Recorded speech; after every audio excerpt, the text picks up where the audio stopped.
Bragg in North Carolina, the 82nd Airborne Division is preparing to move troops and equipment to the Middle East.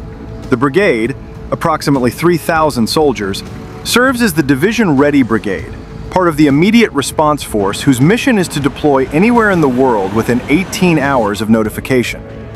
The order has come in, and the clock is running. Across the base, roughly 3,000 paratroopers are packing their gear. In the barracks and staging areas, soldiers load rucksacks with clothing, rations, and essentials. They clean their M4 rifles, breaking them down, wiping the bolt carrier groups, oiling the moving parts, reassembling and function checking.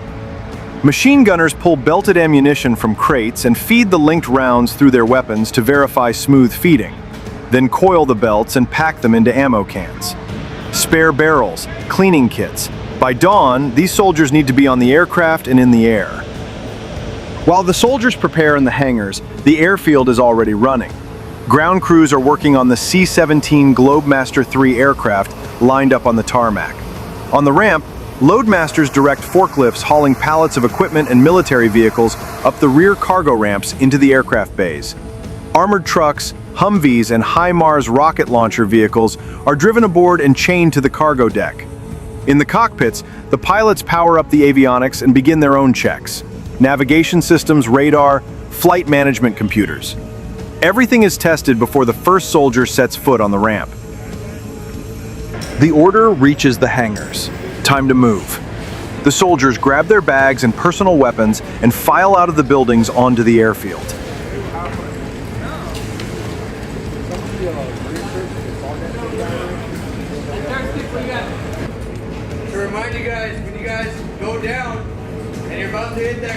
In an unprecedented display of military speed and dominance, a modern force moves with calculated precision. Orders are issued, and within moments, thousands of soldiers begin preparing. At Fort Bragg, paratroopers pack gear, service weapons, and ready themselves for deployment, knowing every second counts toward imminent mobilization. Slow down, spread your...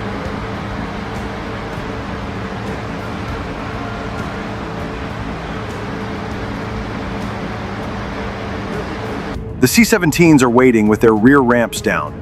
The soldiers walk toward their assigned aircraft carrying duffel bags and hard cases with their equipment.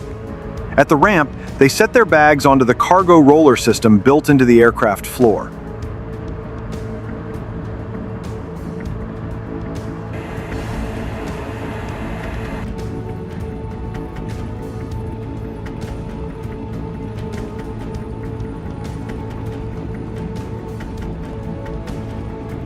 One soldier inside the bay stacks the bags tighter, pushing them together and pulling cargo straps and tie-down cables across the load to lock everything in place so nothing shifts during the 14-hour flight.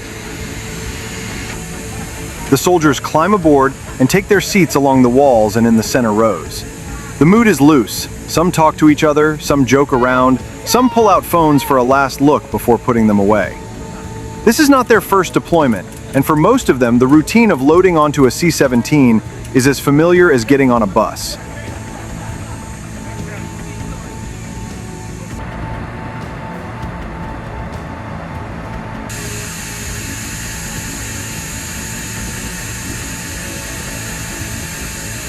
Is this your first time on the stage? So it's hiding meditation. The rear cargo ramp lifts up first.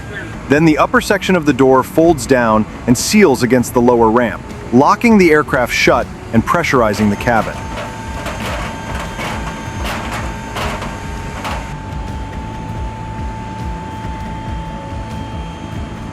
The engines start, all 4 Pratt & Whitney turbofans spooling up one after another.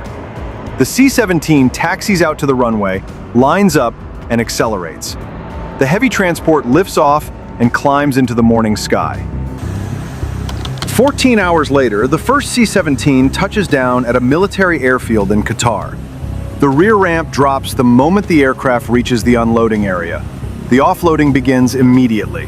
HIMARS rocket launcher vehicles start their engines, unchain from the cargo deck, and drive down the ramp straight onto the tarmac. They do not stop at the airfield. They drive directly to their assigned firing positions near the border.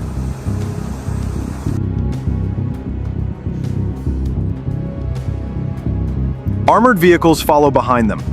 Cargo pallets are pulled off by forklifts. The turnaround is fast.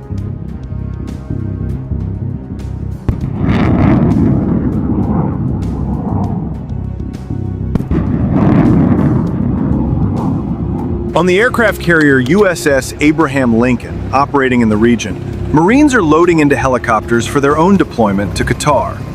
They board Sikorsky MH-60S Nighthawks and V-22 Ospreys parked on the flight deck. Full combat gear, rifles, body armor, packs, ammunition. The helicopters lift off, one after another, and fly toward the Qatari coast. The Marines are being concentrated at this location for rapid reaction capability. A large ground force positioned close enough to respond immediately if the situation. As dawn approaches, aircraft engines roar to life.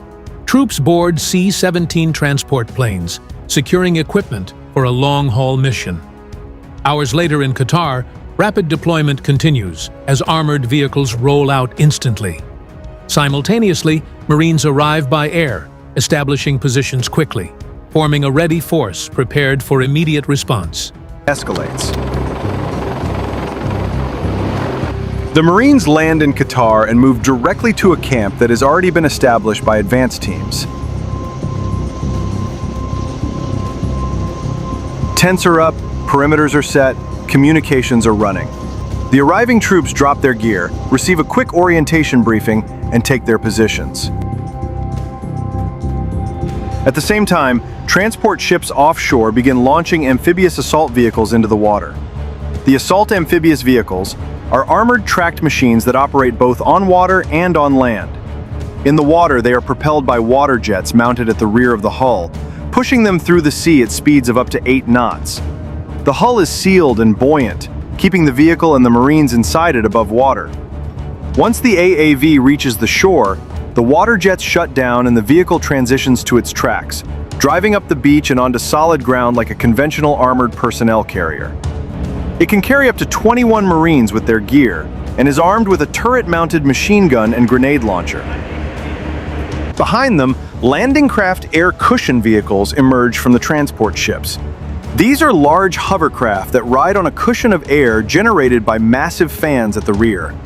Each LCAC can carry several trucks, armored vehicles, or up to 60 tons of cargo across the water at speeds exceeding 40 knots.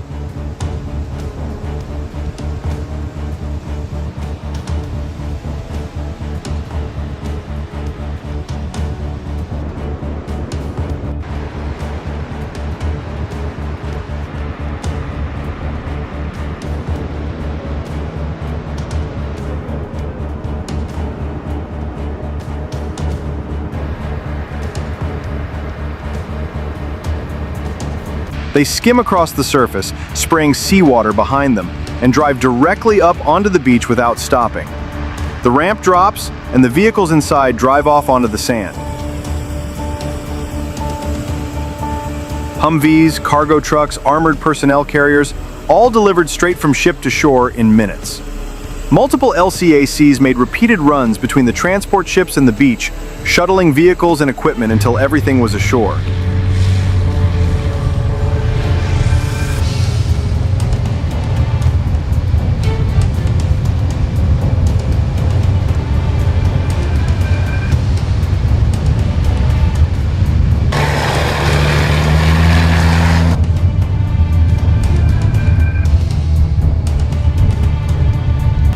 At the airfield in Qatar, helicopter crews loaded belt ammunition into the feed trays for their M240 machine guns mounted on the doors. The belts were inspected link by link, fed through the receiver, and the charging handles pulled back.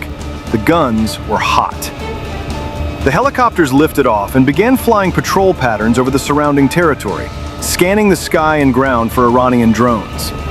If a Shahed appeared on their sensors or was spotted visually, the door gunners would engage and destroy it before it could reach the troops or the base.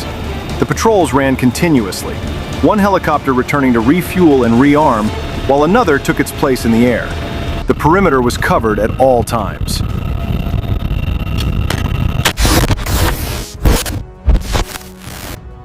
Amphibious units launch from offshore vessels.